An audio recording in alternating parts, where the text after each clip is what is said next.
En nuestra bella juventud pasamos bonitos momentos con la música y por motivos de trabajo y estudio, cada uno toma un rumbo diferente. Después de 25 años, nos volvemos a reencontrar por una hermosa casualidad. Ayer, Walker llegó de Puno.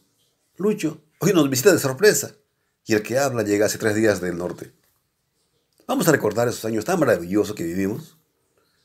En la guitarra Walker, Lucho en el teclado, acompañado de mis hijos André, Armando y Carlos, y en la zampoña, Jesús, este hermoso sicumoreno. Vamos a ver cómo nos sale.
No pensé para nada.